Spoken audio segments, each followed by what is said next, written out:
Greetings, everyone. This is Shar.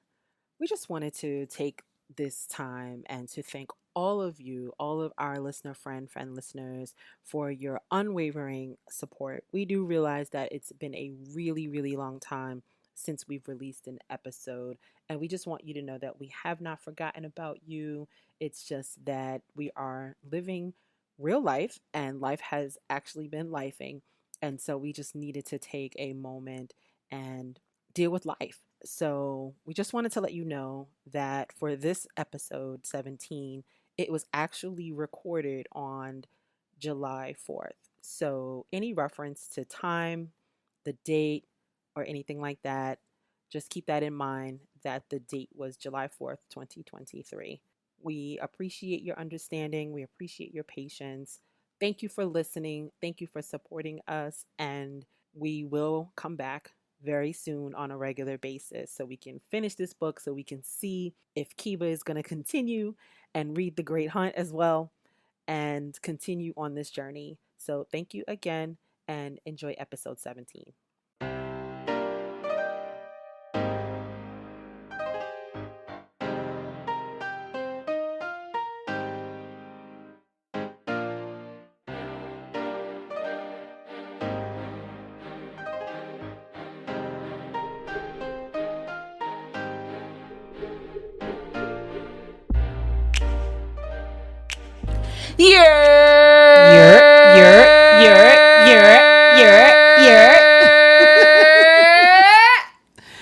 Did you miss me? We're back. Oh, man. 10,000 years will give you such a quick in the neck. It's been a minute. Wow. Oh, it feels good to be behind the mic again. I know. Man. Okay, no, here we go. We starting already. I know. We're going to be here for another 5 hours. I know. We got to make up for the past 3 weeks. I feel like they'd appreciate it, though. I know, They'd right? be like, wow. Yeah. These ladies. I hope y'all turned your volume down. You already listen. We not. What is this episode? I've lost the count. We're in the double digits. 17. You should have known. Yes. To play this at the medium volume. Yes. You already know. Welcome back, Jambo. all of my listener friend listeners. In case you got a little lost, it wasn't you, it was us. Yes. You are tuned into WoT In Color, still the dopest Black woman hosted podcast for still the preeminent Wheel of Time series. I'm Keba. And I am still Shar. Jambo, my sister. Hey. I feel like I should give you a hug, right? No. Hi. We're hugging each other. We're hugging. You just can't hugs. see it. Yeah. Oh, man. And we're hugging all of you. We are. Hello, listener, friend, listeners. How y'all doing? Listen, life has been lifing. Listen. And we just needed to take a minute to live life. Self-care. It is Okay. important. Es importante. And not to say that this can't be a part of our self-care, right? Right. But there was just so much Yes. going on. And still, you know, we are taking all of your whatever form of positive energy that you want to send our way, whether it's prayer or holding space or a meditation, you Please lighting send a it. candle or Send some it. incense, you taking a walk in our do it. yes. Do it for us. We receive it. We receive it. We need it. We appreciate it. We're adulting mad hard on the fly because there was no instruction manual. Newsflash to me, you know.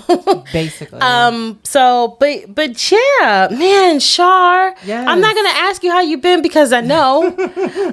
And I know you don't want to really get too much into it. Sorry, listener, friend listeners, but you know, I just want to look you in your eye. from across this table. To see what I am thinking. To see what you're feeling. That dream is over. You gotta sink in. I tell all of you, like I told all of them, what you say to me is still paper thin. Word. I don't know this one. Shout out to MC Light. Oh no, honey. That was MC Light? Oh yeah, yeah. Okay, I'm ashamed. From the 80s. I'm ashamed. Well, it's okay. It's an old one. It's a pretty old one. Not quite as ashamed anymore when you say it's from the 80s. Yeah, paper thin. Paper thin. But, you know, MC Light must be memorized. She must be committed to memory, you know. Yeah. Not to be confused with MC Hammer. Oh. Listen to friend listeners. I'm looking at y'all. All right. This my hip hop Aja, y'all better know the difference now. Yes, that's importante. Es importante, indeed. So how have you been? Woo! I have been faking it. What's been good? Faking it till you make it? I have been faking adulthood mad hard. Listen. Mad hard. It is all good. It is all good. So now we get to take a little break. Yes. And, you know, just go into this world. Yeah. This fantasy world. I low-key missed it. I've missed it as well. I'll be very honest. These two, y'all almost lost me. Y'all almost lost me in these. We're in the road trip chapter. Baby. I was like, I'm tired. I'm sick of it. Are we there yet? Move it. Beat feet. Move it along.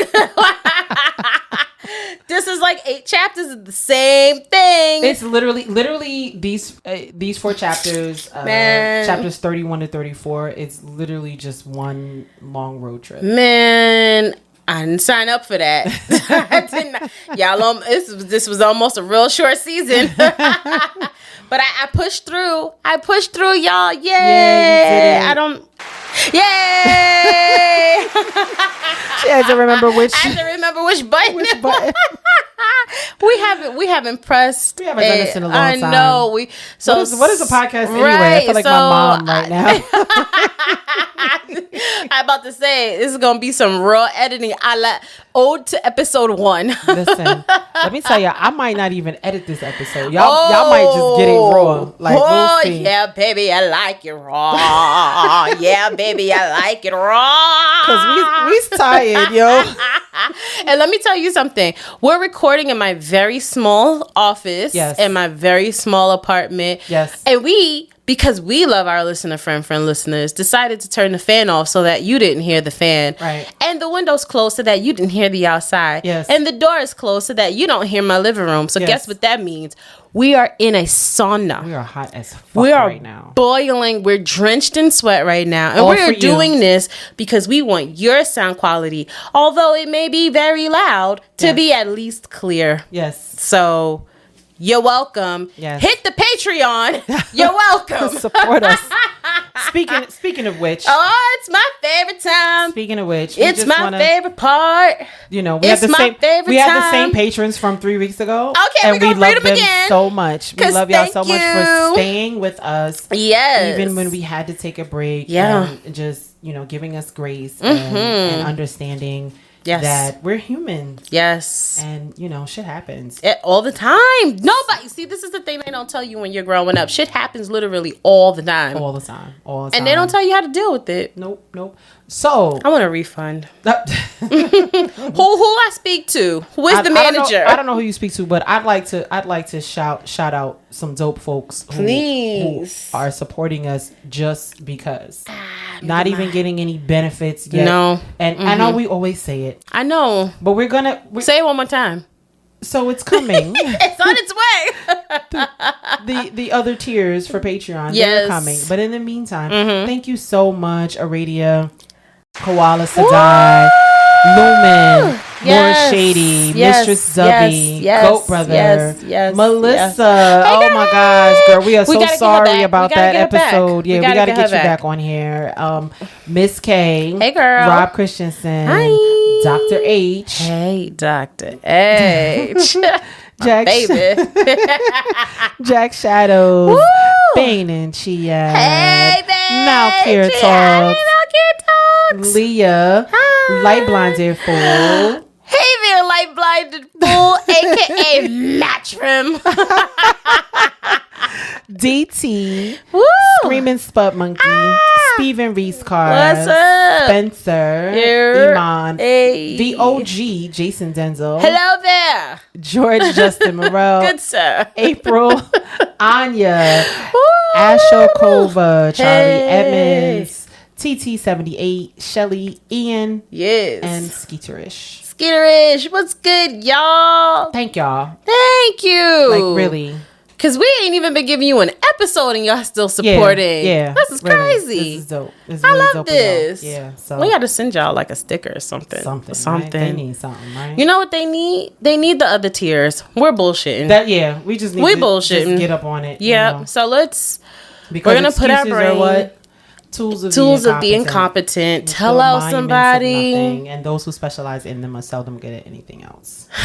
I'm not even gonna ask you where you got that from. We're not gonna worry about that. No, We're gonna I keep it know, moving. but I know. We're gonna keep it moving. All right. So Yeah. do we even remember what's going on here? No. We don't.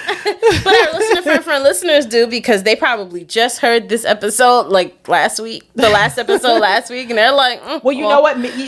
We did give everybody a time to catch up. Anyone who hasn't, caught up on all the episodes. Yeah. we gave y'all a 3-week break That's what happened. so y'all can catch up. That's exactly what happened. But now we need to catch up. Now 'cause we haven't been in this now world we're behind. in 3 weeks, so we don't know what the fuck is going on. You know what was going on? A road trip? We're going on a trip. We're going on a trip. We're going on a... I was just like, oh, another inn.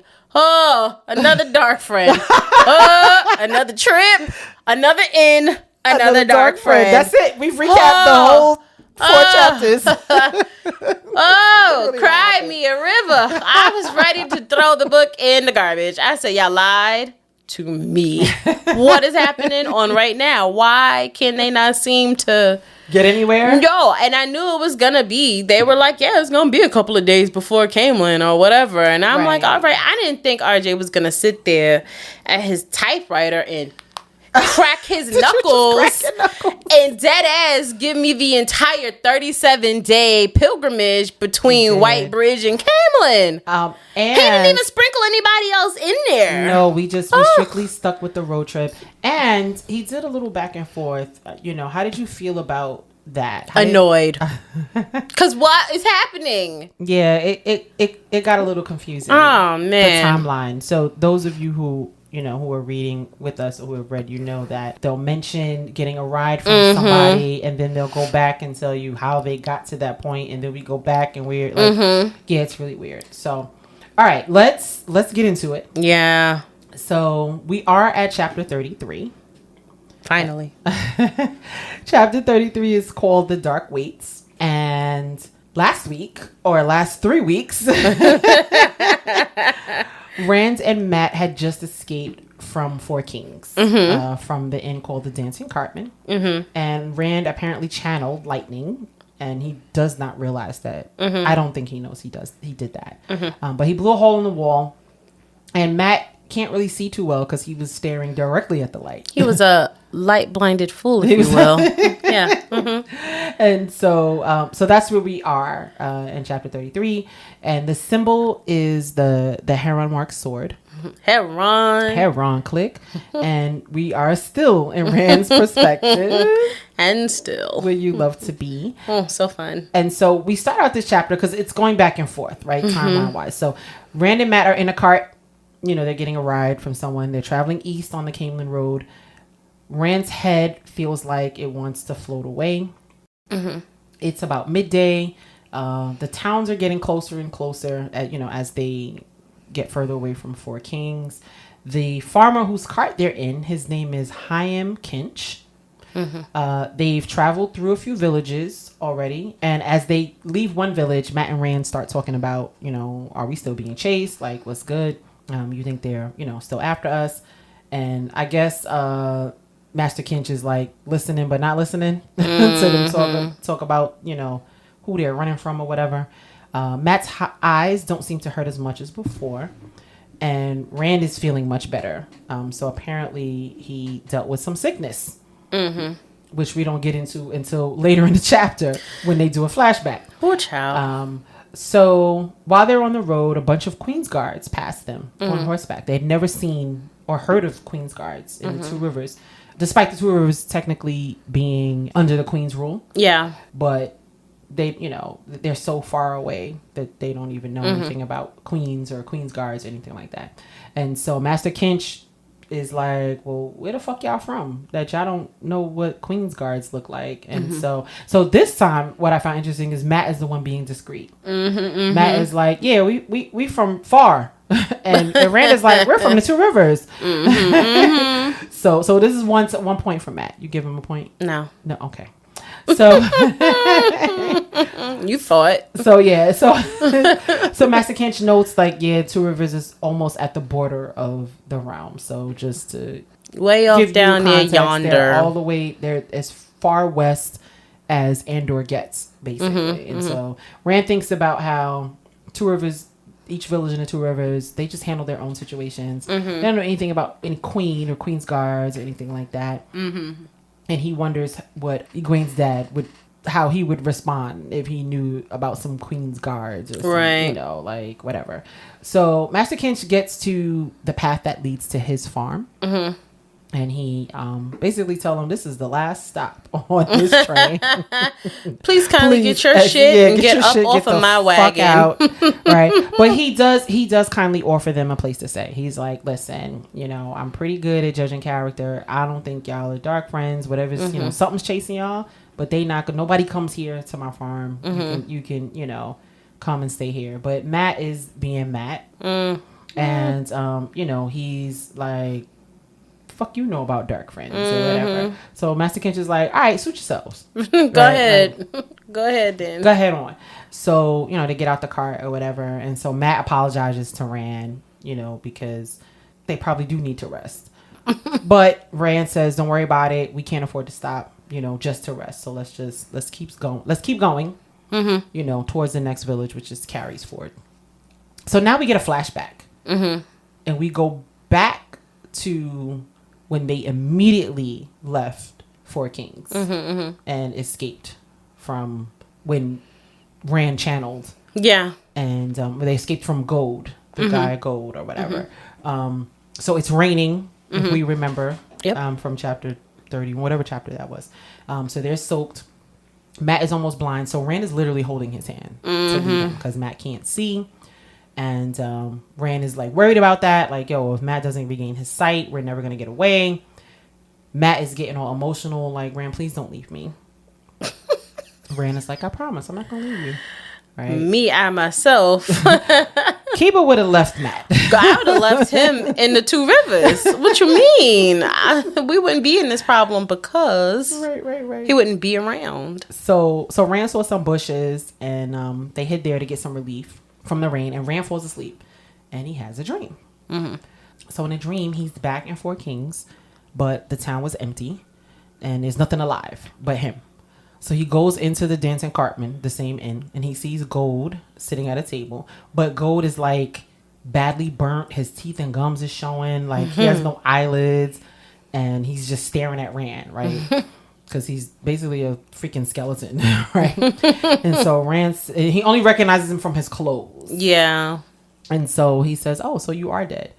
So suddenly Beelzebub's cousin, Twice removed on his daddy's side, is suddenly there and says, yes, but he did find you for me. That deserves some reward, don't you think? So suddenly Rand is scared because he's like, this Negro is in my dream again. And so Beelzebub's cousin says, you see, youngling, you cannot hide from me forever. One way or another, I find you. What protects you also makes you vulnerable. One time you hide, the next you light a signal fire. Come to me, youngling. Before I continue, what do you think he means by that? What protects you also makes you vulnerable. He's talking about his ability to channel. Okay, so when he says one time you hide, the next you light a signal fire, is the signal, what is the signal fire him? Channeling, okay. So he says, come to me, youngling, and he holds out his hand. If my hounds must pull you down, they may not be gentle. They're jealous of what you will be once you have knelt at my feet. It is your destiny. You belong to me. Destiny. And and Gold tries to talk, but he can't talk because he probably doesn't have a tongue. He don't got no jaw. He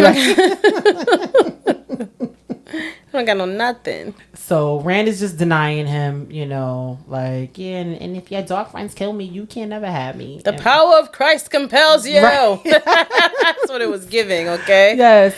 So Beelzebub's cousin is like, listen, it don't matter if you're alive or dead, I still can get to you. Mm-hmm. Basically, it's better if you come to me on your own will than to have to be forced. And Gold is still trying to talk, right? So he's like, yes, my good hound, here is your reward. And I'm just going to read again. Mm-hmm. So Rand's watching the whole thing, and he says, and it says, for an instant, the burned face held a look of sublime joy that turned to horror in the final moment, as if he had seen something waiting he did not expect. Gold's empty velvet garments settled on the chair and the floor among the ash. So he burned him. I guess like he made him dead, right? Because he was already dead. He took him out of his misery is what it sounds like. Yeah. So Beelzebub's cousin is like, see, alive or dead, I could still, I can still get you. And he says again, and we get this again, the eye of the world will never serve you. I mark you as mine. So we keep hearing that, right? The eye of the world won't serve you. So he shoots a ball of flame out. It struck Rand in the face, but Rand wakes up and he's touching his face and he's all good or whatever. So now he's awake. Now Matt is tossing a turn, and apparently Matt was also having a dream. And Matt wakes up and he's like, my eyes, he took my eyes. So they were having, it seems like they were having a dream at the same time. And it seems like Beelzebub's cousin was in both of them, but they were doing different things. Yeah. Different things were happening in the dream. So I thought that was interesting. So Rand is comforting Matt and everything and tells him it's going to be good. We're going to be all right. Don't worry about it. He can't hurt us, blah, blah, blah. Morning comes, rain stops. They continue this road trip that you love so much. They pass by a village. Rand is taking care not to be seen. They got a ride from a farmer named Albert Mull, who apparently liked to talk. And so Albert Mull is talking about how the cows is going dry, the chicken's not laying no eggs. He actually got to buy hay instead of growing his own hay. And he was like, the queen should do something about it. And so once he got to his place, though, he was like, listen, I don't know y'all like that. You know what I'm saying? Y'all seem like good peoples, but I don't know y'all like that. So here's some scarves. Yep. Right. And so, before he gives him the scarves, when he first says like, I don't know you like that. Yeah. Rand is leading Matt. He's holding his hand. He feels Matt trying to grab the dagger. And Rand just keeps a tight grip on his hand, like, chill, money. Like, you always want to slice somebody. Listen, I don't know. I'm starting not to trust him. Matt, right? Well, not starting. But. Yeah, right. Like, this is not a new phenomenon. It's been 3 weeks. Have you forgotten? Yeah. How much you hate Matt? Okay. Yeah, it is. The gentle reminders are creeping back up. Right. So the man, he keeps talking about how he would have offered him a place to stay so they can get dry, because they're still soaking wet from the rain and everything. And he doesn't know what they're running from, but he don't want to know. Right. Right. And so then he pulls out the scarves and he says, these are my boys or whatever, you can have them. And it's literally the same exact dialogue. I noticed that. Like, I went back to chapter 31 when we were first introduced to this field trip that we're going on. And it's like literally the same thing. In the beginning of chapter 31, the third paragraph, Rand is thinking about how they got the scarves. And he says, I don't know what you're running from. Yeah. And I don't want to. You understand? My family. It's not much, but here, belongs to my boys. They have others. You don't know me, understand? It's hard times. And so he was just thinking about that back in chapter 31, and now we're actually in that scene. So, which is kind of weird. I think, I don't know. So anyway, they continue on their trip, and Matt keeps asking, when can we stop? Right. Because he's still leading Matt. Matt can't see. So they get to another village, and Rand decides, all right, let's try it. So they go into the inn, and Rand immediately notices that it's different. You know, people are happy. It's like everything is clean. The innkeeper's fat. You know, so he was like, fat innkeepers. I'll never trust a skinny innkeeper ever again. There's no drunkenness or anything like that. And the innkeeper's name even feels like home. His name is Rulon Allwine, and it just reminds him of Alvear. All the Emmonsfield names or whatever. But the innkeeper is like, listen, not that y'all would try to play me, but I need y'all to pay up front. And I understood. Yeah. So, you know, he's like, shit is crazy. It's a lot of motherfuckers rolling through here trying to go to Caemlyn to see the false dragon. I don't trust these motherfuckers. They be trying to play us out. So if you please. And so they did. They paid in advance, and they ate, and they slept very well that night, finally. So by morning, Matt is like, oh, I can see. And so at this point, they're only one day away from Four Kings. Rand is feeling all good and everything. So they go downstairs to go eat breakfast, you know, and Rand is all, you know, he's on a high. He's like, I can't wait to see Moiraine, and he's bugging like, damn, I'm really looking forward to seeing the Aes Sedai and da da da da. So they sitting in there. They sitting in there getting breakfast, and this young man comes in. So this young man, he comes in, he's just chilling. He like saunters in. He notices Rand and Matt, and he like jumps, like he recognizes them. Yeah. He's like, oh shit. Like as if somebody said, yo, there they go right there. Right. So he is older than Rand, but he seems really, really nervous. Right. So it turns out his name is Pater, and he's a dark friend. Right. But he must dark be like, youngling. Yes, like right. He's like a Neo dark friend. Like he just crossed. He just crossed. He didn't finish reading the manual. Yeah, he didn't finish because like he sucks as a dark friend. Like he's such a whack ass dark friend. Yo. It's so funny. So he's all scared or whatever, and he's basically asking he sit down with them and everything, and he's, you know, tells them his name, and he's like, listen, and he's stuttering. He like, this is not my idea. They made me do it. So immediately Matt is like, you fucking dark friend. Right. And so he jumps up, like looks around, like don't be saying that shit out loud. Like, first of all, you doing easy. All of us a disservice. Be easy, yo. Like chill. So Rand is basically like, listen, just leave us the fuck alone. And tell your friends to leave us alone. We don't want nothing from y'all. Yeah. And y'all ain't getting nothing from us. Just leave us alone. You know, and Matt is like, and if you don't, I'm going to tell everybody that you a fucking dark friend. So that gets him a little shook. You know what I'm saying? He like, listen, I heard what happened back at Four Kings and da da da da da, you know, and everything. But I'm alone. I just need to talk to you. And he was like, you ain't got nothing. We ain't got shit to say to you. Da da da da da.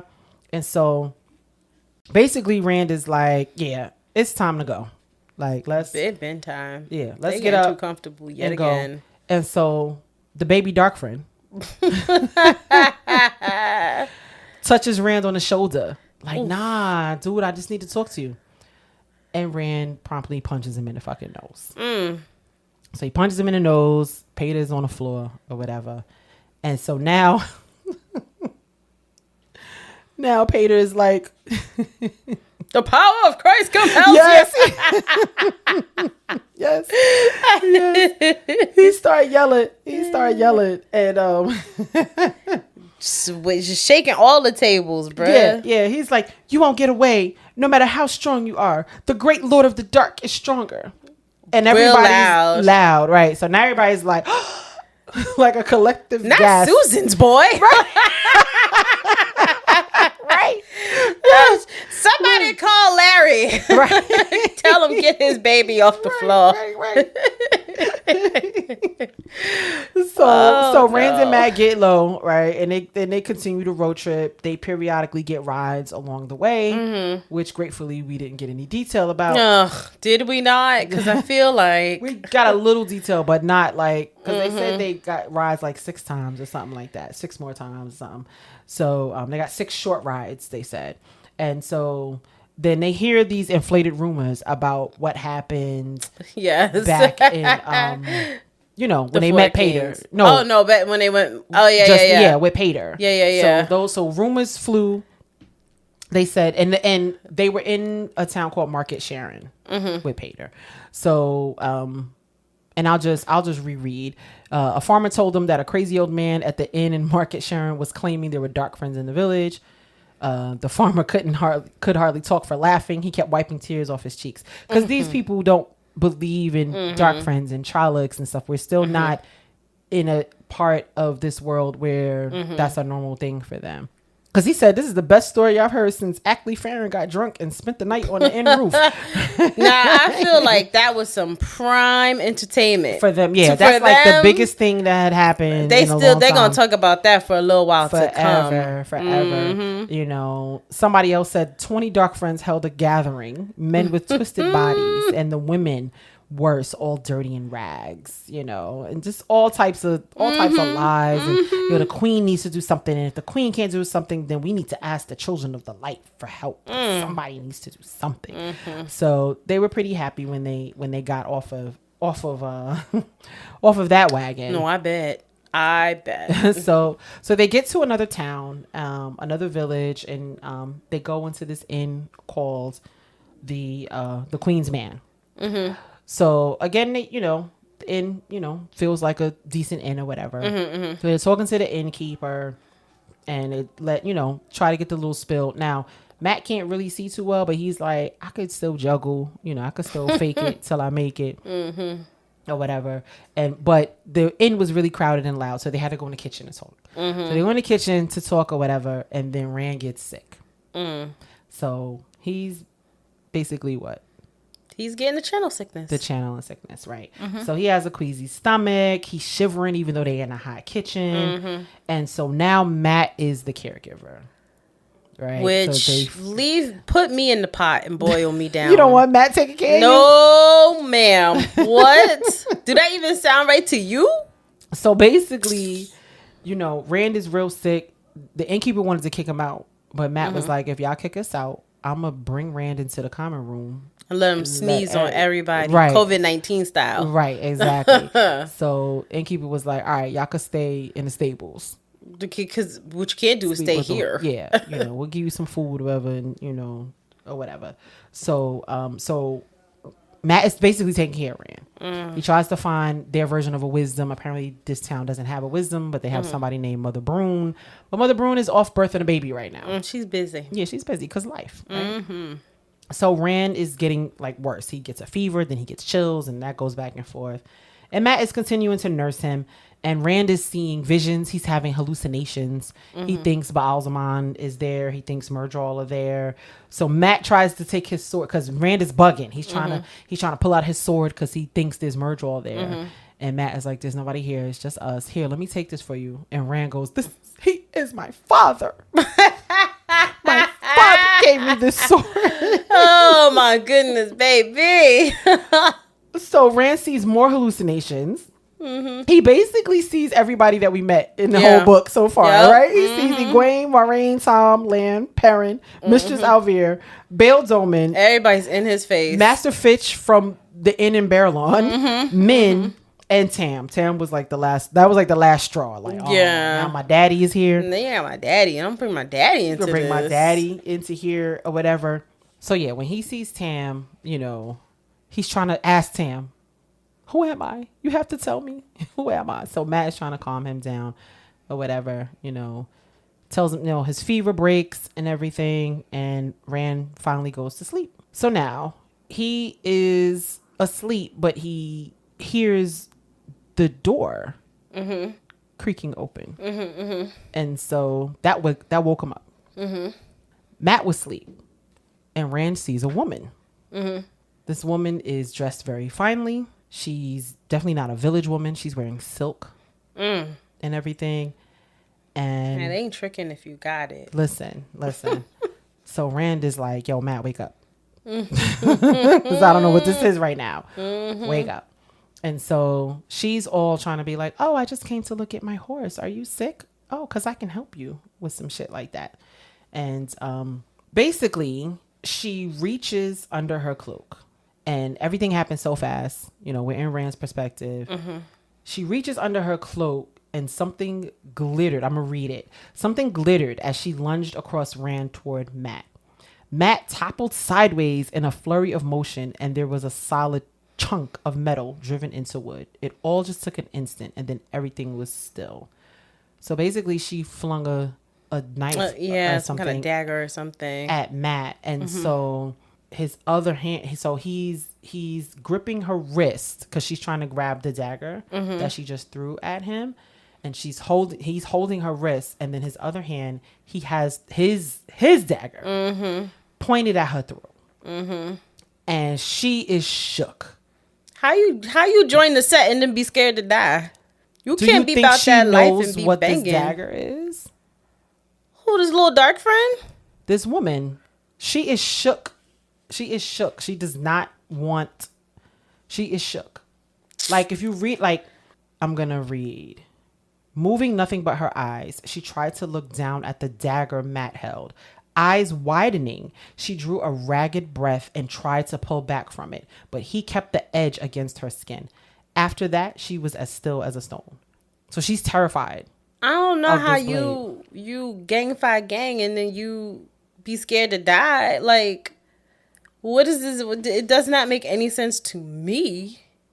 But he also didn't kill her. I probably would have. I don't know if I have to, like, my life against yours. She'd probably be in somebody's haystack. I think, yeah, she'd be dead. She'd be in somebody's haystack for sure. Part of me, you know. But my man locked her in a little broom closet or whatever. I was like, oh, so now we got to see her again. So yeah, we're gonna see her. We're gonna see her again. Okay. So Rand notices that her dagger that's in the wood started blackening. So apparently this dagger had some sort of magic poison or something on it or whatever. So Rand is like, yo, look at her dagger. And basically they take the dagger and I think they put it in some water or something and it like it sizzled or something like that. But the woman she's still shook because Matt still has his dagger or whatever. And so Matt is like about to kill her. And Rand is like, nah, she's a dark friend. We're not dark friends. That's not who we are. You would have been a dark friend that day? I definitely would have been tested. Her body would have definitely been in some hay. So they basically locked her up. So she's basically talking this like the same shit that all the other dark friends were saying. You know, she said, a mistake. There's been considerable confusion since what happened with that egotistical fool Gold. Not to mention whoever the idiot was who started the panic in Market Sharon, meaning hot tier baby dark friend. Neo dark friend. Yeah. No one is sure what happened there or how. That makes it more dangerous for you. Don't you see? You will have honored places if you come to the great Lord of your own free will. But as long as you run, there will be pursuit. And who can tell what will happen then? And so Rand is thinking about what Beelzebub's cousin said to him. He said, my hounds are jealous and may not be gentle. He said that to him in a dream. And so Matt is all taunting her, like, so y'all having a problem with a couple of farm boys? Like, maybe y'all are not as dangerous as we thought. Like, well, y'all okay, really girl. Whatever. You and your little magical dagger. Yeah. So then she mentions, you know, all right, you'll see. You think we not dangerous? Yeah, you'll see how dangerous we are when the Murdraw gets here. So that's the end of that. So they basically locked her in there. Somehow they pulled like a bar down to lock her, and Matt is like, yo, can you walk? Like, what's good? And Rand is like, I can't dance, but like we can get out. So they leave, and then they find someone named Hyam Kinch, who we already met Hyam Kinch. This is the flashback. So right, because so they get in his cart. They get in Hyam Kinch's cart, and that's how we end chapter 33. Ooh. What you got for us? It's actually what you got for us. Because we were having a little off-mic convo. We did. So normally, y'all know that Keba comes up with the themes and everything. And so I actually came up with a theme this time. Look at Shar. Look at Shar. I'm not usually the one that does that. So I was just thinking about friendship. Friends. Dun, dun, dun, dun. How many of us have them? Friends. Dun, dun, dun, dun. Ones we can depend on. Friends. How many of us have them? Ay, Friends. ay. Before we go any further, let's be friends. Okay, we're not gonna sing the whole song. Shout out to Houdini. Yo. Yes. Yeah. So, and shout out to Jalil from Houdini. He's very active on social media. Okay. Yeah, and responsive. You know, like it's kind of dope when like your favorite rappers actually talk to you on social media. Sometimes. Anyway, I was about to say, we was just saying. Yeah, we was talking about somebody else. Yeah. But we're not gonna get into that. So basically, I was just thinking about friendship, and I was thinking about how, so Matt and Rand are pretty much like best friends. But Matt has been behaving kind of crazily, very unbest friendish. Yeah, but Rand is still loyal to his friend, and it reminded me of a conversation I was having with someone. We were talking about Kanye, and we were. No, I'm kidding. So it's like, you know, Kanye's been bugging out lately, right? Lately. But like, if Kanye is your friend and he starts bugging out, do you still stick with Kanye? I'm with Jay-Z on this one. You would No. Jigga? You're not fucking with. No, because at a certain point I have to protect myself. Have to protect my family. And when you start doing things that jeopardizes that, I have to take a step back. That doesn't mean that we beefing. Right. That doesn't mean that I wish harm on you. We on different paths. We just on different paths. And if they should cross again, then that would be jovial. And if they don't cross again, then that would also be fine.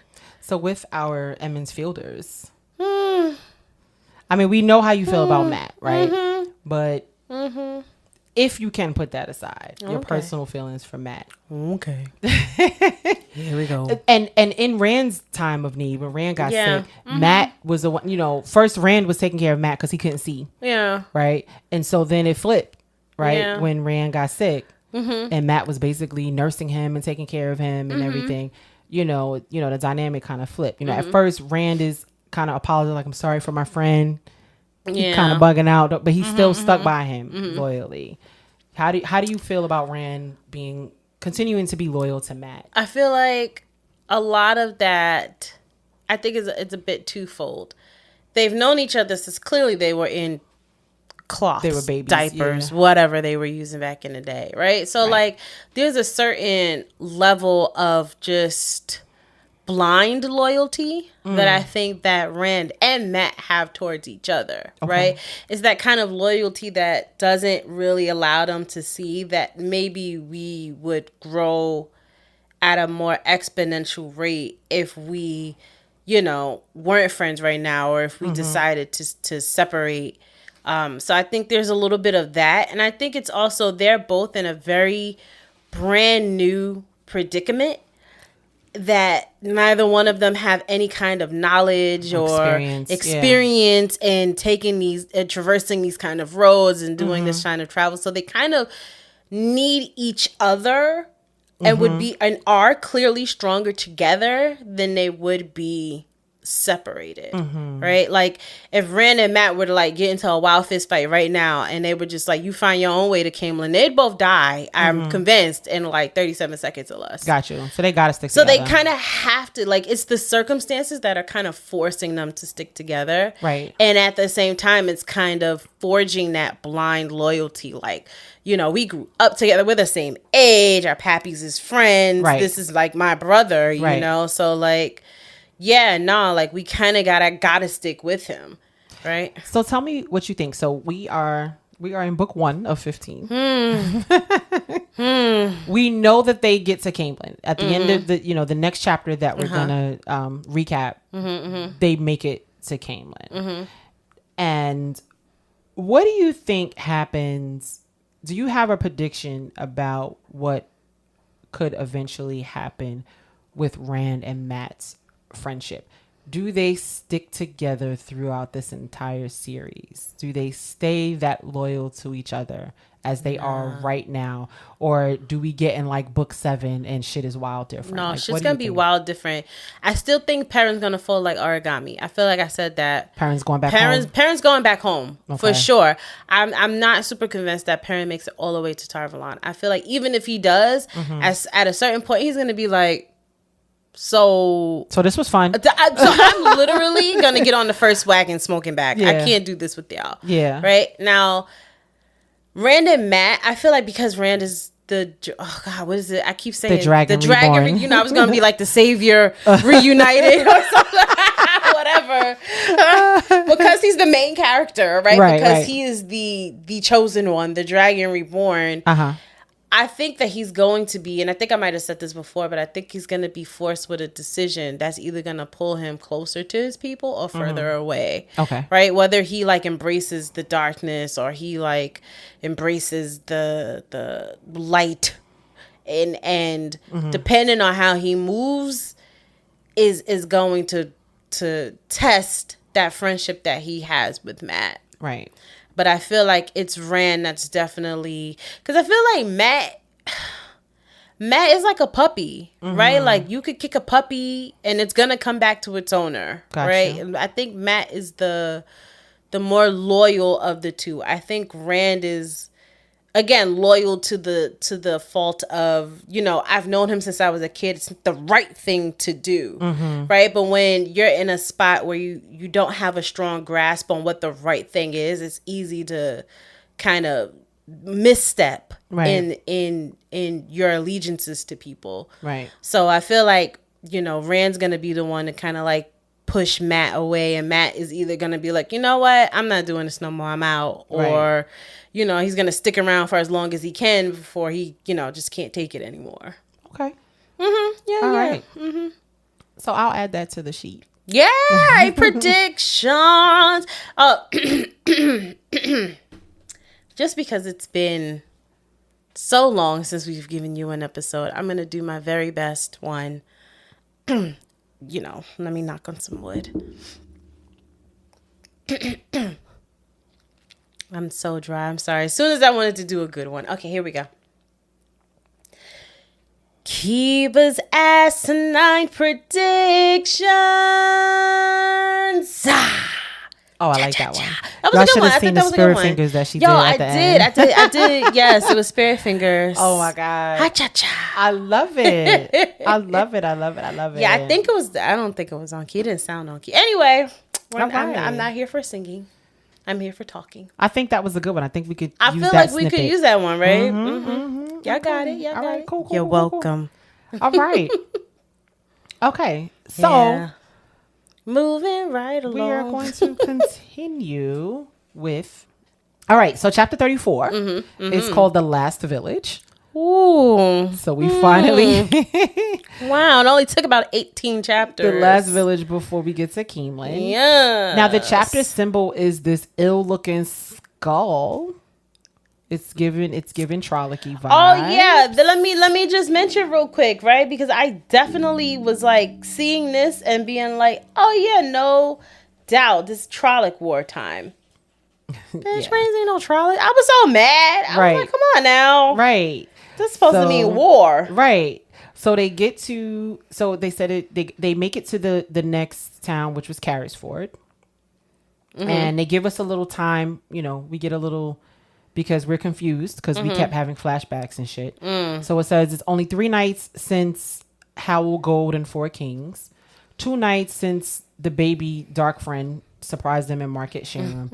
And just a bare day since the nameless dark friend woman tried to kill them in the stable of the Queen's man. Who seemed like the realest one of them all, let's just be honest. She was seemed all like talk. A pretty good dark She was friend. all action, no talk. Yeah, she was a pretty good dark She friend. rolled up in there and was like, my handy dandy dagger. Yeah, like, let me pull it out. right. And throw it at you. Right. It wasn't no, submit to the darkness. No, Yeah. Mama was like, you can submit after you die. Right. I got my walking orders. Right. They're walking through Carrisford. Matt is complaining. Of course. About having to sleep in haystacks, you know, but you know, shit has been a little dangerous, you know, with them every time they stayed somewhere, some bullshit happened or whatever. And, you know, so they're talking about, you know, are we ever going to make it? So they sleep by this haystack. Rand is thinking like heroes in the stories never have to sleep in haystacks or whatever, you know. So I guess they're not heroes, right? I was gonna say that should have let him know right there what was up. Right. Heroes know how to fight. Do you? Right. So they wake up after, you know, having a very uncomfortable sleep, but they realize there's a lot more people on the road, and they're like, so Matt is like, yeah, where y'all going? And they like, same place you going. Duh. Yeah. To Caemlyn to see the false dragon. Oh, duh. That's where we're all going. Obviously, clearly. So now the road is crowded, you know, people are a little rude, you know, merchants' wagons is like disgusted with all of these travelers. Guards are calling them all dark friends, you know. I guess they're considered dark friends because they want to see a false dragon. They see more Queen's guards and all types of stuff. And when Queen's guards come, some of the farmers stop to complain, like, can y'all do something about all this riffraff? And the Queen's guards like, they not breaking on no a public laws. road. Yeah, they on a public road. They not breaking no laws. You're right. Whole bunch of Karens stop the Queen's guards or whatever. And everything, and they like, listen, this ain't shit. Y'all should see Caemlyn. It's a whole bunch of motherfuckers in Caemlyn, so stop complaining or whatever. And so basically, it's still more road trip shit. Like, it's really not a lot of action. No. And everything. Deceived by this chapter icon. Yeah. And so, definitely, we don't get any Trollocs in this chapter. So, but what happens is they get to another village, and Matt is like, listen, I ain't walking. Nope. Like, we need to fucking stop. Like, this shit is ridiculous. I'm tired and blah, blah, blah, blah, blah. So they see two men standing next to an inn having a conversation, right? And something about them, you know, Rand just couldn't put his finger on it, but something, he didn't feel right, right? With these two men. Yeah. And I'm just going to read a little bit. One of the men in the shadows was only a black shape. But the other stood more into the light with his back to Rand. Even so, it was plain he was not overjoyed at the conversation he was having. He wrung his hands and kept his eyes on the ground, jerking his head in a nod now and then at something the other had said. Right? So eventually, the one who was in the dark turned away, and the nervous fellow stared back into the light. So apparently he was an innkeeper, because he said he started mopping his face with the long apron he wore, as if he was drenched in sweat, even though it was cold outside. And so basically, Rand realizes that the wind, because the wind blew, and the person who was standing there, their cloak never moved. And so it's fade time. Rand realizes this is a fucking fade. So the nervous dude starts going back to the inn door. And then there was another guy standing by his cart. So this other guy was like, yo, this is some strange friends you got. Like, who the fuck is that you talking to? Or whatever. And so innkeeper is like, what you mean, almond bunt? Mind yours. I can talk to whoever the fuck I want to. Right. Leave me alone. Anyway, he's from Four Kings. He's looking for a couple of thieves. Because first of all, you're not being a great dark friend right now, because you're just telling everything, right? He's like, they stole a heron marked sword, and so they're looking for these two thieves or whatever. So Rand is like, oh fuck, that's definitely us, right? That they talking about. But Almond Bunt is like, a heron marked sword. He don't believe it, right? He was like, all these lies and fairy tales you've been telling. Yeah, I bet they're dark friends too, right? Yeah, right. You're right. So anyway, the innkeeper is like, yeah, there's a ward, 100 crowns in gold for the two of them. You know, they lie and all this kind of stuff or whatever. You know, so let me know if you see him. So Almond Bunt is like, yeah, whatever. Right. Yeah. So in any event, you know, he's like, I gotta get to Caemlyn. You know, let me go now while ain't nobody on the road. You know, I'll go overnight or whatever. So he starts walking away. The innkeeper goes back into the inn or whatever. So Rand is like, fuck it. Like, there's a fucking fade here. We need to get the fuck up out of here. So basically it was like, yo, apparently you're going to Caemlyn. we're going to Caemlyn too. Look at that. Look at that. Can we go with you? So they basically get a ride from Almond Bunt. He's like, of course, get on, hop in, let's go.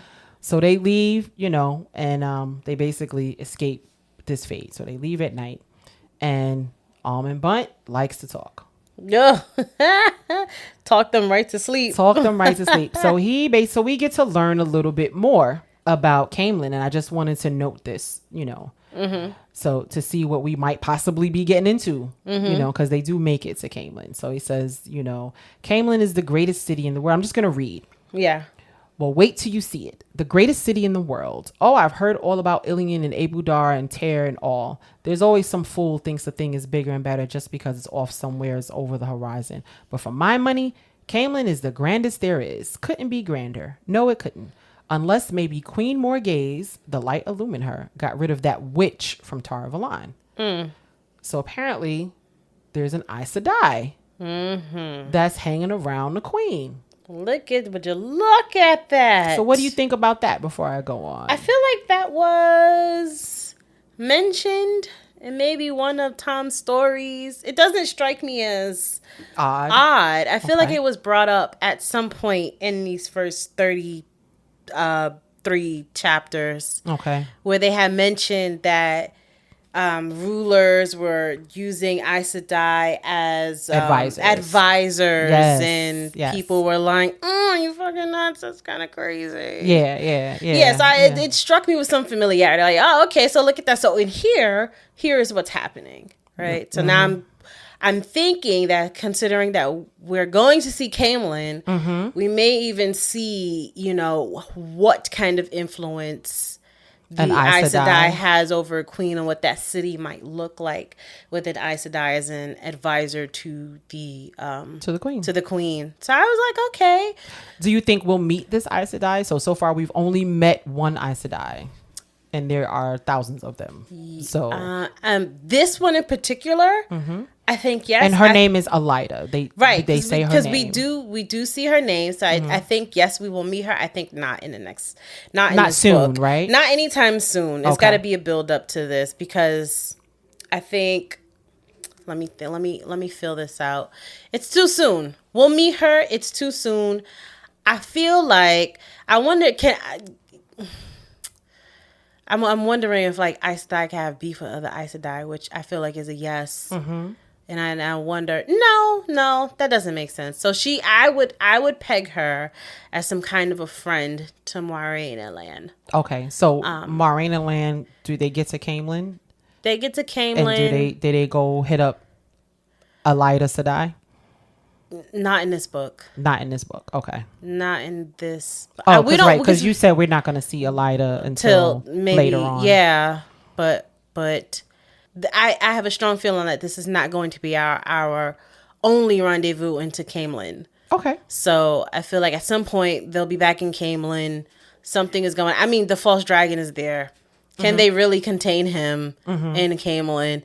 Is shit about to pop off in Caemlyn, where the children of the light might get diverted and they can't even go to Caemlyn because shit's popping off, or Rand and Matt have to like run through Caemlyn because shit's popping off.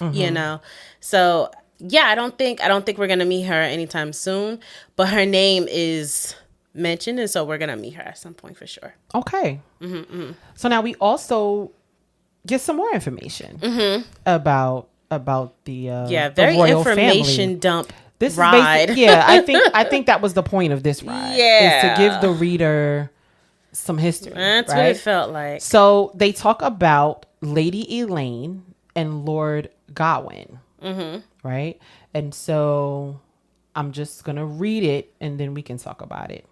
We also talk about someone. He also mentioned someone named Luke, who was the first prince of the sword, and someone named Tigraine, who vanished when it was time for her to take the throne. Right?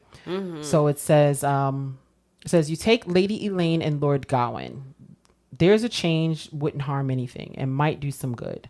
Sure, I know we've always done it that way in Andor. Send the daughter heir off to Tar Valon to study with the Aes Sedai. and the eldest son off to study with the warders. I believe in tradition, I do. But look what it got us last time. So before I continue, so he's talking about Lady Elaine and Lord Gawain. So basically, he's saying Lady Elaine is the daughter heir. So the daughter heir is the person who's going to take the throne. Yep. Once the queen dies. Yeah. Right? So these must be the queen's children. Yeah.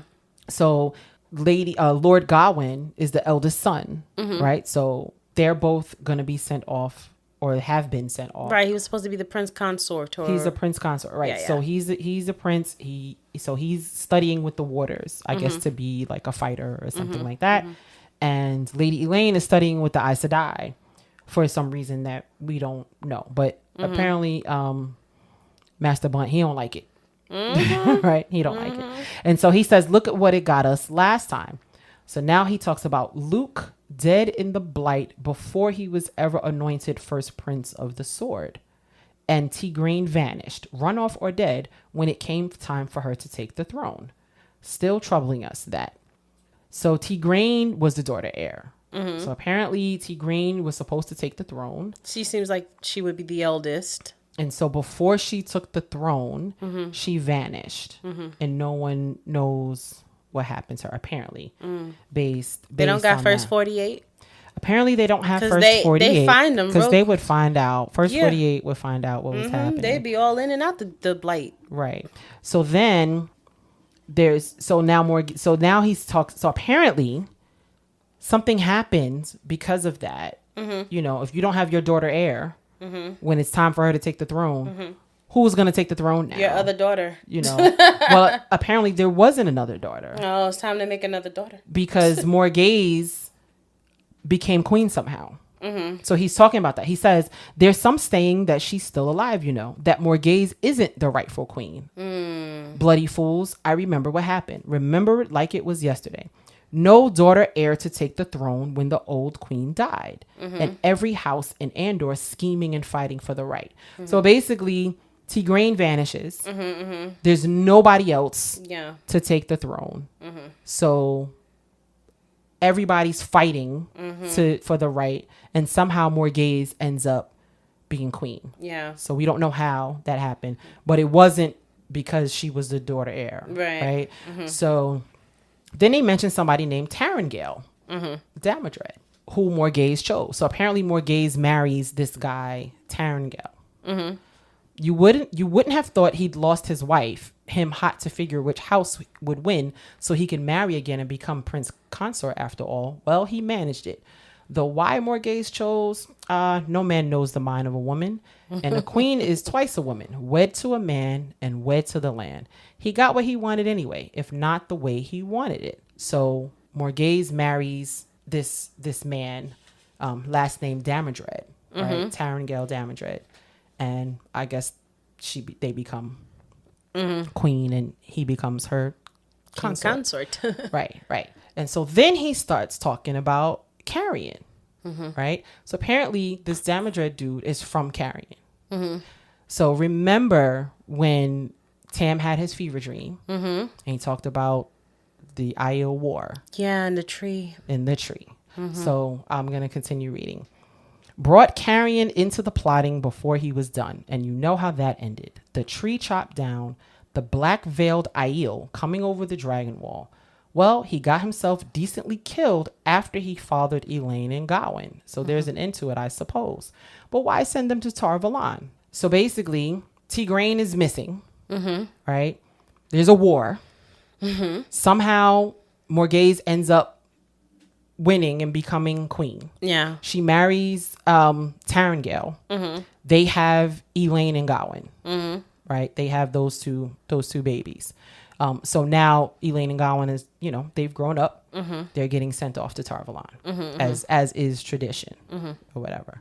Almond Bunt is saying they can go to Ilion. Ilion got libraries. You know, why they gotta go to Tarvalon? You know, they can teach Elaine how to scheme and rule better than the witches. Scheme and rule. That's what he says. Scheme and rule. Yeah, they'll teach the Lady Elaine as much about ruling and scheming as ever the witches could.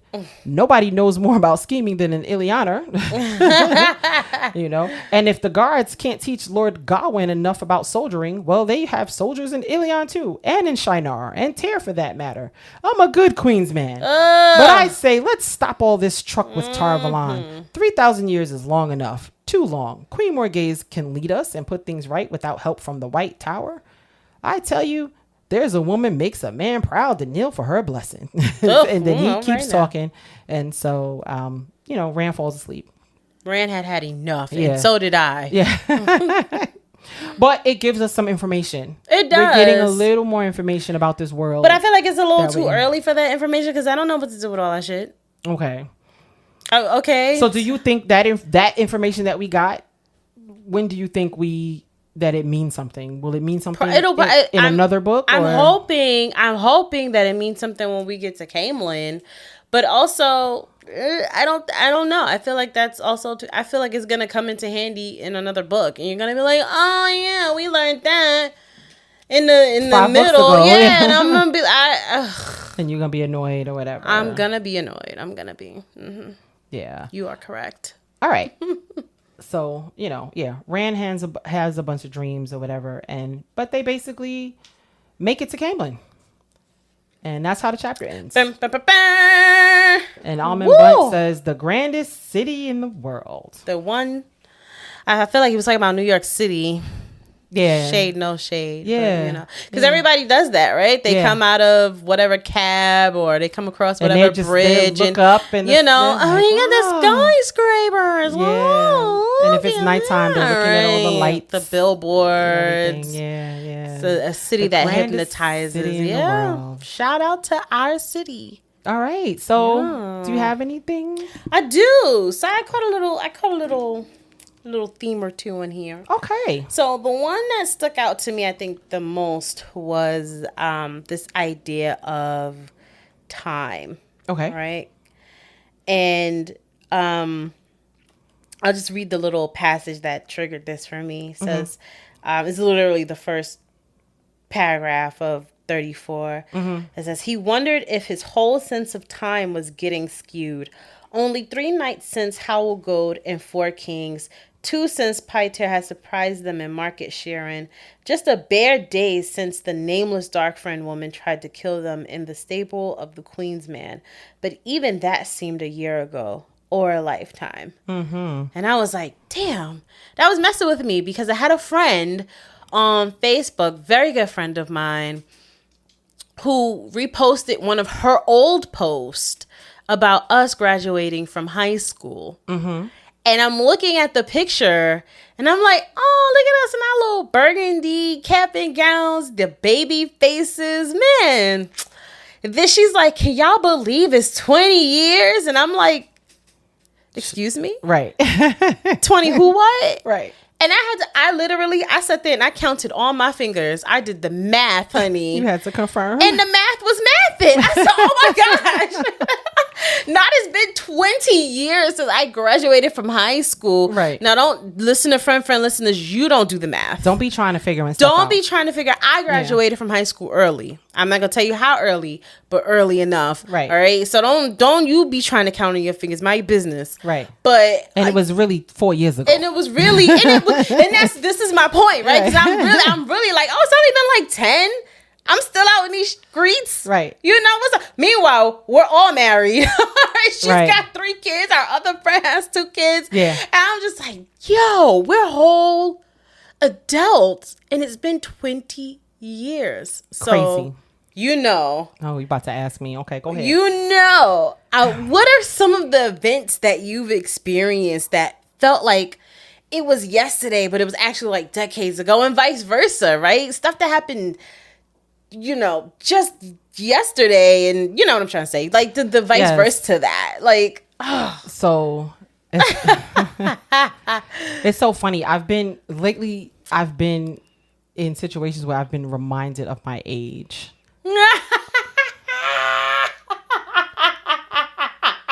someone recently asked me,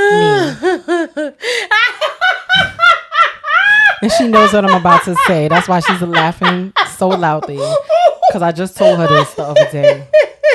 I just saw this like yesterday. I'm like, yo, I'm not gonna say. Oh, shoot. I mean, if you've been listening to us, you kind of got an idea of how old I am. I'm not gonna say how old this person is who asked me this question, but they are younger than me, and they asked me. Can't believe I'm about to share this with y'all. Did we have like my age range, right? Did y'all? Yeah. So did y'all have laptops growing up? And when I tell you, I have never felt so old. Oh my gosh. You know what makes you feel old about that? It's the fact that you had to say no. Like literally, no, we did not. They did not exist. No, did not in my childhood. No, laptops did not exist. Well, in my childhood, we had it was just like the big fat computers, the desktops, and you had to go to the library. You had to be real exclusive. So in my childhood, in the 80s, fuck it, in the 80s, I'll just say it right. When I was a kid in the 80s, fuck it. I was born in the 70s and I grew up in the 80s. So what? Without a laptop. Right. So I knew one person with a computer. It wasn't connected to any type of internet because no one. So I was just playing Minecraft. Not Minecraft. What was that? Minesweeper. Whatever she was doing with it. I don't even know what she did on that thing, but I was fascinated. But if you had a computer in your house, you had money. In the 80s, yeah. In the 80s. Nobody had a computer, and me and this person continue to talk about things, the differences between what children do now, what this person did as a child, and what people in my generation did as children, and I talked about how, we played video. They asked me about video games. Yeah, we had video games. Oh my god! But they weren't connected to the internet. And so what you did was you went to people's houses and you watched people play video games. No, you could still play with them. You had only two players. But if like 6 people is over there, you wanted to watch us, if you got a turn. Because guess what we did most of the time? You was outside. We were outside. Yeah. We were outside. So I was just reminded the other day of my age, and but there are many things that seem like it was just yesterday. I think about my children. Right. My eldest child is a whole ass adult. Yep. And I have such vivid memories of her being like 2 and 3 years old. I just told someone a story of her when she was about 14 months, and she tried to manipulate me into letting her sleep in the bed with me because she didn't want to sleep in her brand new toddler bed that I just bought her. So she couldn't speak full sentences, but she lied to me to tell me that she needed her diaper changed, because I would change her diaper in my bed. Yeah. And so that was her way of... Always a genius. Yeah. Like, shout out to her. Yeah, no, she's definitely still a genius. I was so impressed with her. But yeah, there's so many things that, my high school... Okay, so let's talk about it. My high school reunion, we're actually at a milestone this year, and it's way more than 20. It's the triple decker, if you will. And I have vivid memories of high school. Like, it literally seems like it's so many things that seem like it just happened yesterday. And I can't believe that it actually happened that long ago. And I don't feel the age that I am. And I remember when I was younger, when I was in my 20s, I thought that people in their 40s were super old. And so now for people to call me old, I just showed you a conversation I had on Facebook. I used some slang, and the person had no idea what the hell I was talking about. Well, also, okay, the asterisk is the person was also not from New York. Yeah, right? But they still made me feel old. So I feel, okay, well, fair. They still made me fair. I was like, let me just use standard American If English. you had used some Midwestern slang, they may have gotten it, right? Yeah, but I still said some shit that nobody says anymore. That's not true. Who says that besides me? Say that. Do you? Not often, but I can. Especially when on the TLC tip, like you can. Okay, and I was in high school when that song came out. Oh, I was not. Yeah, because you're younger than me. Yes, we know this. We know this. But yeah, it is interesting how things seem like, for example, por ejemplo, we haven't recorded in 3 weeks. Mm-hmm. And that was only 3 weeks ago. Yeah. But I feel like I haven't been over here. Yeah, it's been in such a long time, like a million gazillion. Like I'm like, what is this? Wheel of Time? What is that? Yeah. Like who? Randolph Thor? Who's that? Yeah. Like it's been such a long time, but it's only been 3 weeks. You know what's something that happened a really long time ago that feels like just yesterday to me? 9/11. Why did I know you were gonna say that? I don't know why, but I don't ever think I'll ever get to a point when I'm like, man, 9/11, what was that? Just 22 years ago. About to be 20. Am I doing my math right? No, it's about to be 22 years, right? 2001? 2001. So it's about to be 22 years. Crazy. Okay, and you know what I'm saying? And it's just like, wow, my brain. So where were you on 9/11? I very vividly remember that I was in school, in class, and I was in the... I was a whole ass adult. You was working. I was working. I was at work. And I was in high school. I was like because again, I graduated early. So I was like somewhere between like a sophomore, junior-ish in grade wise. But I was and I think this was the science department, and they had the TV on because they were looking at it. And this was right after the first tower was hit, and they're watching the plane go into the second tower, and I'm just like, man, what movie is this? That shit look crazy. And they're just in the look on people's faces, and then you realize, oh no, this is CNN. That's an actual lower third. Like this is live. Like this is happening. And then I went to school in the Bronx. The Bronx sits on a hill, so we can see. And if you went to the top floor in our school, you could see the smoke and everything from downtown because it was starting to billow up. And I was just like, man, this is wild. And then you hear on the announcement, the principal is like, listen, he starts calling people into the office because apparently we had people whose parents worked in that area. So he started going through and calling people to the office. He was like, if I don't call your name, go home, right? Just go home. Right. And I remember being like, man, so my mom was supposed to go down there for an appointment, and the appointment was canceled because she was. Do you know how many stories were like that? She was supposed to take someone down there for her job. There was so many stories of canceled appointments, people calling in sick for work. Yep. Yes. Yeah. All types of things. Yeah. And the reverse too, where it was like, oh, I was supposed to be somewhere else, and they sent me to Windows on the World, or they sent me to, Tower 2, I had to go over there. And it's like, man, like I wonder what intricate universal fate saved some people, like my mom, right? And didn't save others, and didn't save anyone else. And I think that kind of trippiness of it makes me feel like 9/11 was literally 2 weeks ago. Like you can't I can sometimes still smell it in the air. I'm like, this just happened, and it's literally been over 2 decades. Crazy. Bananas. Over 2 decades. Bananas. Side note, you mentioned Windows of the World. I actually ate at that restaurant. Listen, my robotics team took many trips. We took the last trip that we took down to the World Trade Center, when we, go on the tour and doing the 90-something floor, was a couple of months before September 11th. So I know my 9/11 story, but I'll share it with our friend listeners. So I was working. I was downtown Brooklyn, and literally directly across the river from the World Trade Center. Like literally the Twin Towers are in my face. Yeah. Right. Because they're just right across the river. Manhattan is right across the river from where I was. Yeah. Those familiar, I was in Brooklyn Heights, basically.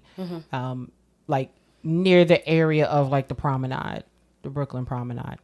And so I'm outside of my work van getting ready to service a customer, and there are papers falling on top of me. Wild. And so I look straight up in the sky. I don't look across the river because I don't think that it's coming from across the river. I look straight up and like, who the fuck is emptying their file cabinet on top of my head? Right? Like, what the fuck is going on? So I can't tell where these papers are coming from. And I was like, let me just mind a business that pays me. Literally. Right. And so I start gathering my tools to get ready. And I get a phone call from my roommate. So she's frantic. Oh my God, Queen. Oh my God. A plane just crashed into the World Trade Center. And I'm like, what the fuck is you talking about? I'm standing right here. There ain't no, oh shit. So I look. And it had just happened. The first plane had just hit. So I'm looking at this shit with my own eyes. And I'm seeing the smoke come from this building.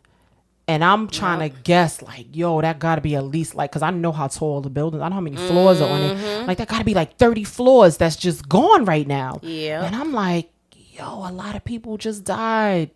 Just a few seconds. Like, what the fuck? Like, how the fuck you don't see a building? I'm not thinking it's terrorism. Right. No one I'm was. like, how the fuck, what did you, like, how, like, it gotta be 2 pilots on that motherfucker. Y'all both passed out? Like, what the fuck happened? Why y'all flying that low? Like, what the fuck is going on? And so slowly people are coming out because people are leaving for work and everything. People are coming outside.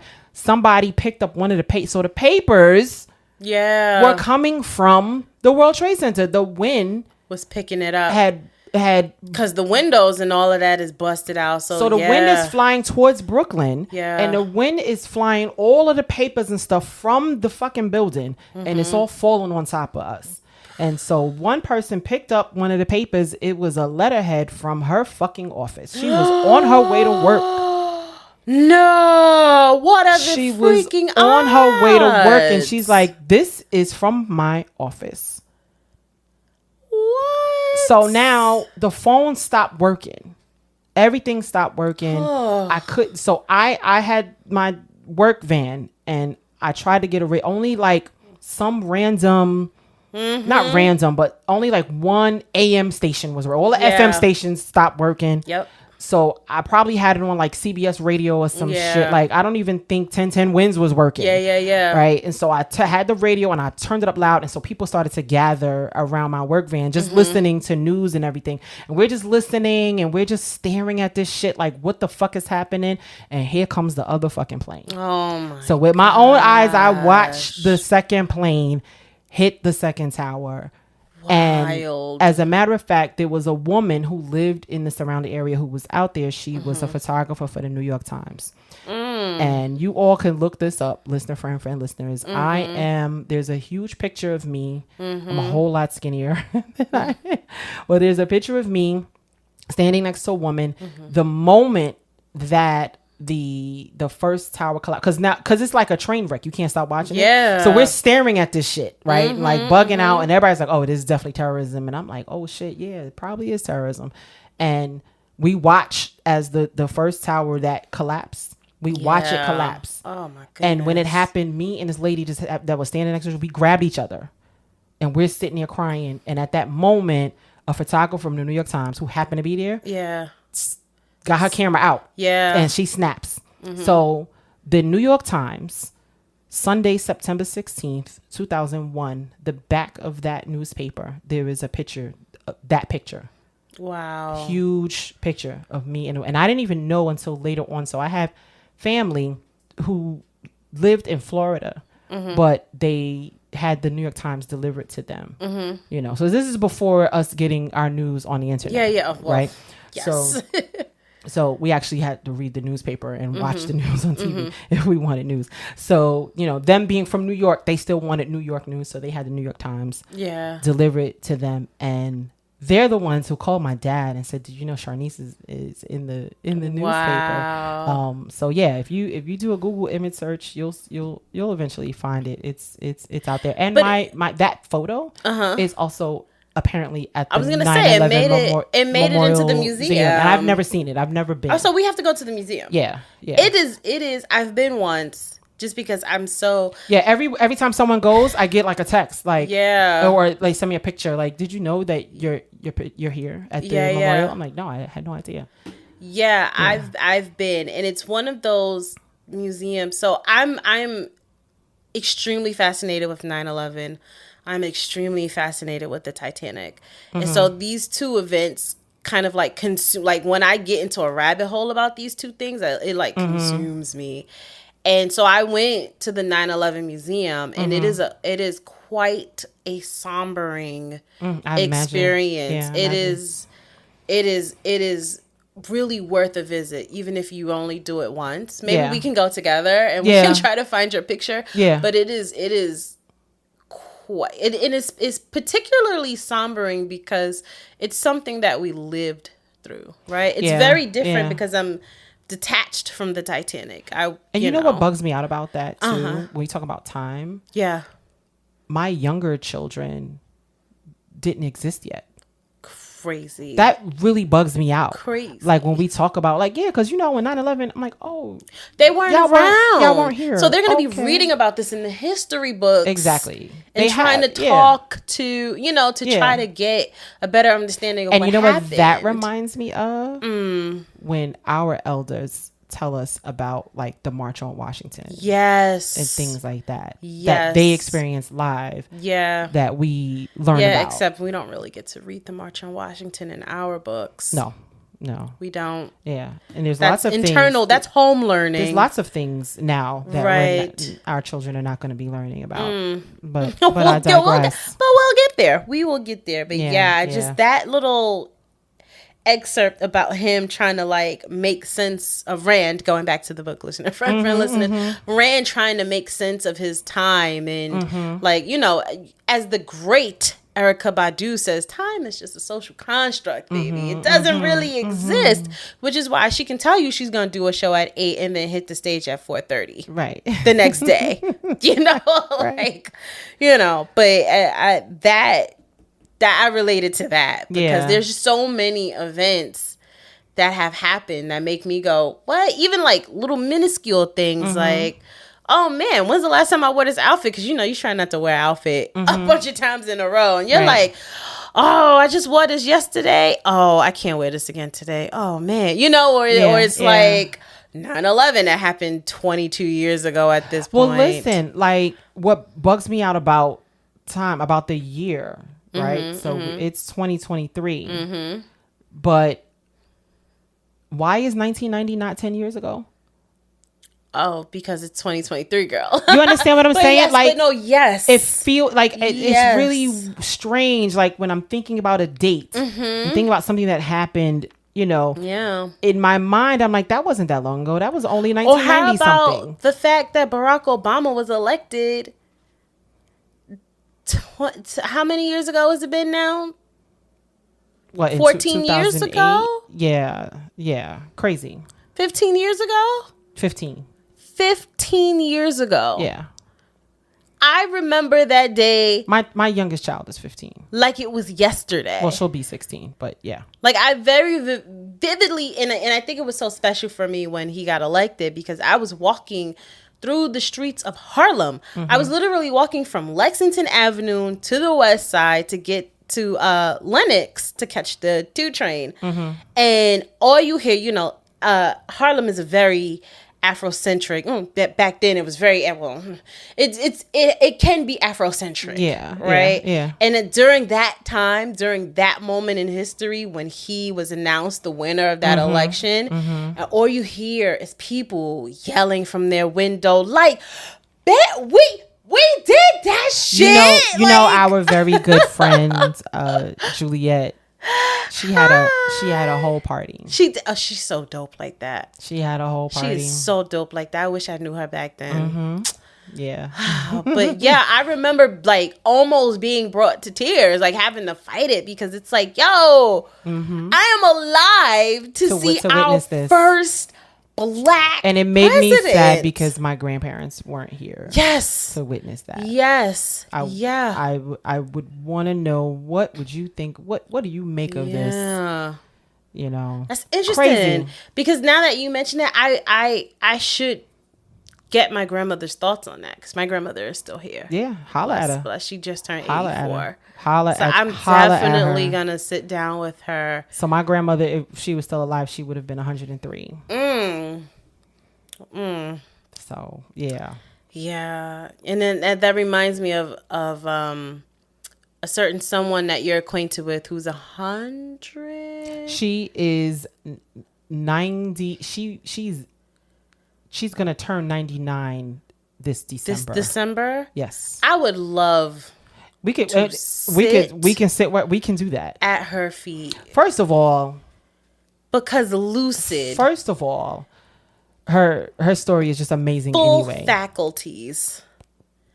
She's such an incredible person. Yeah. That shout out to Dr. Gloria Hobbs. Okay, I wasn't sure This if you is wanted to. who we're Yeah. talking about. Yes. Dr. Gloria Hobbs. Google her. Yeah. Google Do her. yourself a favor. Just Google her. We don't even need to say Amazing. anything else about her. Amazing Dr. life. Gloria Hobbs. Yes. Yeah. Incredible. Yeah. And I have access to this person. Yeah. We can absolutely sit down with Dr. Hobbs. Please set it up. Yeah. Because I will. do that. She need a foot bath. I'll bring the water. Listen. Okay, listen. 'cause- she's so sweet. Yes. She's so super sweet. Yeah. I told you she will. I'll tell you off the You mic. tell me But off she, mic, yeah, she's, oh man. Like, so yeah, I definitely want to sit with my grandmother and just kind of Definitely. get her thoughts about that. I don't know why it didn't like dawn on me to be like, so how you feel about that? And then she probably gonna be like, it was great. What do you want me to say? It's my Right. grandmother, but you know, Right. but yeah, this Yeah, idea, this whole time thing this- is crazy. It's oh my really, gosh. it's really crazy. I Like- think that, and I was talking to the person who asked me if I had a laptop growing up. Oh, we back. We were talking about. God, I never felt so old. I hated that the answer was no too. I hated. But like, that's Did the you have part. did you have a laptop? I would have lied. No, I'd have lied. They I'd be didn't like, exist. no, I'd have like, what do you think? Because I'm sure that he was aware of the age difference. So for him to be like, so tell me about the 1900s. Like, well, first of all, Be easy, right? I need you to slow your roll, Right. young child. Right. The 1900s, you know. But was what I love about the generation that I'm in is we witnessed a huge shift in technology. So, you know, my generation and your generation too. Yeah, to an extent. Yeah. We know what it's like to live without Yep. the internet. Yep. To Sure live do. without instant access to information. To live without cell phones. Yeah. To when you make an appointment to meet with somebody, you have to trust that that person is going to show up Yep. at the appointed time and date. Because you can't call them. You're not calling them on the way. You may Yeah. call and leave a message on their answer machine at Right. home. You have to, you got to drop the dime and be like, You're I'm on my way. putting a dime in the payphone. Yeah.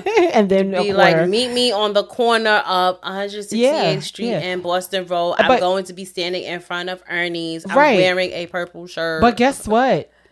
It worked. Did. It worked. And did. You know, we traveled Yeah. and it did was not a have gr- GPS. And it was a great excuse for how come you didn't call me and let me know you was coming. I didn't have no more I didn't have any money. I didn't have any money No more for the change. payphone. Yep. I didn't have any money for the So payphone. sorry. Yeah, and I was out in these streets. Yep. Without money for the I was payphone. doing hood rat shit with my friends. Right. And we and it was fine, and we were fine. And we were okay. That Right. was a valid excuse. Like, oh, well, okay. And then we get to see life with all of these wonderful advances in technology. And I think about my grandparents. Yeah. They don't know anything about FaceTime. Can you imagine? My grandparents would get a trip out of FaceTime. Like, just cell phones, period. Man, I tried to put my grandmother on the FaceTime. I think at a certain point, they're just like, baby, just put the number. So you know my press the mother, button. my mother uses FaceTime. She gets a kick out of it every time. She loves What? FaceTime. Oh my gosh, she giggles every time. When I FaceTime her, Your and mom she has an answers- iPhone? I got my mom an iPhone. Girl. And when I FaceTime her, she giggles. She's so tickled Oh. by having a video chat like this. Really? Like, yeah, she giggles every time. That is amazing. It's hilarious. Yeah. It's so funny. It's so funny. Man. But yeah. Aw, All right. So yeah. you got anything else for us? I did, but I feel like we've We've been running. talking. We've been talking for a their while. ear off. Yeah. You don't have any WoT In Shade for these past 2 chapters? I don't, because I just feel like Circumstances. They were just in their circumstances. Yeah, and and like life was life in. Matt wasn't as much of a degenerate as he is usually in the other. Well, he had to step up. Right. He had to step So up. I'm sparing him a WoT In Shade. Yeah, and they were just. I mean, the way life's been lifing on me, I was very eager to give them grace these chapters. Like, I understand. Me too. Yeah, we going I'm through on a it too. journey too. Yeah. The never And every quest. every time you sit down and relax, here comes a baby dark friend. Right? Poor Pater. Yeah, I wanted to talk a little bit about willpower, but I think I can save that Okay. to We'll the next save it. one. Save it for the next one. Yeah, we'll see how the next chapters are looking. Okay. So what do you think we have in store for us? We get to Caemlyn. What's gonna happen? Oh my god. What are we gonna see in Caemlyn? What do you think we're gonna see in Caemlyn? Are we gonna see anybody else? Are we gonna meet up with folks? You said No. before that we're not meeting anybody until not- the end yeah. of the book. So Yeah. you're still sticking with that. Yeah. Okay, great. Well, I had initially also thought that maybe Rand and Matt would run into Perrin and Egwene as they're captive by the Children of the Light in Caemlyn. Because they're headed to Caemlyn. They're headed to Caemlyn, but I feel like it's going to be one of those circumstances where, again, I feel like something, because stuff has been very, predictable. Mm-hmm. I feel like something's going to pop off in Caemlyn. Okay. They've got a false dragon there. We've got Aes Sedai there. It's kind of like the mixture of a perfect storm. Okay. So I feel like, I don't know, maybe the false dragon breaks out and he's like, ruh, ruh, like a dungeon dragon all over the Busta town. He's Rhymes? Busta Rhymes. All over the town. I don't know whatever false dragons do. I don't know. Breathing fire. I don't know. But I feel like it's some shit that's going to go down in Caemlyn, and it's going to force Matt and Rand to keep going. They gotta leave. So they not staying in Caemlyn long. No. And I feel like as far as like Perrin and Egwene go, they're with the Children of the Light. So I think they're gonna end up in Caemlyn anyway for a longer time than normal. Okay. And I think maybe Moiraine and Lan and Nynaeve will meet Perrin and Egwene in Caemlyn. No, they're not meeting up to the end. No, they're not meeting up in Caemlyn. Okay. They're not. I think something's gonna go down. So do you think Perrin and Egwene and the White Cloaks will be in Caemlyn simultaneously with Rand and Matt, but they don't see each other? Maybe. I think that's gonna Kinda be a thing thing? where they kind of miss each other, Like because they it's kind gonna of be like just turned the corner, right. And It's gonna like be some kind of like chaos or something. Yeah. And they don't even know that they're both there. Yeah. Okay. And Or nobody has a coin anymore. Maybe they'll even see the White Cloaks, like, oh shit, look, there's some White Cloaks, and Right, not know that. Yeah, and they like, well, we know to avoid them. Yeah. So they're gonna dip it. Right. So they dip them. Yeah. Not knowing that their friends are right there. Yeah. Okay. Yeah, they're not gonna meet up. They're gonna keep it pumping. Okay. With their tired asses. They better be glad this is happening while they 20, because Do the wolves go into Caemlyn? no, Probably that's where not, the 'cause people they don't are. like people, They right? do not like people. They don't like people. They don't do people. And we already lost too. Was it Hopper? We lost Hopper. Poor Hopper. We lost that. Hi, Melissa. Yeah, shout out Come to on back Melissa. down. We gotta have you back on an episode. Yeah. We're so sorry. You let us know which chapters. Hit us offline, girl. You know. What to do. Yeah. Hit us offline. Holla at us. Yeah, but Okay. Yeah. That's my little. Oh, I have a jingle for. No, I did the jingle already. You did. I did. The Okay. Asinine predictions. Yeah. Yes, you did. Okay, never mind. You So I'm not jingled doing us. it again. Okay, cool. All right. So yeah, those are think- my asinine predictions. Wow. I think that's it. Yeah. Oh wow. So I don't have a podcast to pick Okay. up. I just couldn't think of one. So, but there is a new Discord server. Listen, we big every and anything up that we want. Yeah, so because this is our show. I just joined this Discord server like yesterday or something, or the day before. I apologize. I don't know who runs it, but it is a Wheel of Time Discord server, and it's called Discord of Time. Ooh, fancy! I probably can't join it. And which yeah, we talk about makes it they talk about the less show. fancy. Para me, but whatever. Yeah, the show and the books are discussed. Oh wow, everything. That's fun. That's fun. But we also have our Discord server. Yay! So please, friend listeners, Yeah. please, we will have the link in the description box. We want you to let us know what you think about anything that we've said today. Yeah, and thank you for keeping the conversation going while we were on our little hiatus. Yes, we really appreciate the activity, the discourse. It's really important to us and important to the show. It is. And makes us feel good, and it definitely made us make sure that we were coming back. Yes. Yeah. we was like, we can't just end it. Yeah, no, there's no way we could just we have a little community. Yeah, we have a community, and it's a dope ass community of listener friend listeners. We appreciate and love you all. Yes, of course. All right. So also we are attempting to, we'll see if this recording today gets released very quickly. And if it does, we'll be in the middle of the 4th of July. Woo, woo. Happy birthday, America. You don't look a day over slavery, girl. With your old crinkly ass. Oh, shit. Wow. America. Fuck yeah. America. But even on a higher note than that, happy Juneteenth, my sister. Yes, happy Juneteenth. Yes. Happy belated Father's Day. Happy belated Father's Day. I don't know if we did that in the last show. I can't remember. We don't remember. But happy belated Father's Day to all the pappies. That was 3 weeks ago. We released Tam, shout out to you. Shout out to because Tam is my father. Tam is the pappy. Tam is my father. You could do the DNA. You can call Maury for that one. Right. Yeah. Yeah, so tell them we'll be doing next week ish. So the way life has been lifing. Put a little disclaimer. So next week ish. We will possibly next week be talking about chapter 35. Which is called Caemlyn. Oh, we made it. It only took us 39,000 pages. Yes. And chapter 36 is called Web of the Pattern. That sounds like more storytelling. Think it's just storytelling? Web of the Pattern? What's the... No, don't tell me. You want to know what the symbol? Yeah, no, but don't tell me. Okay. So Web of the Pattern.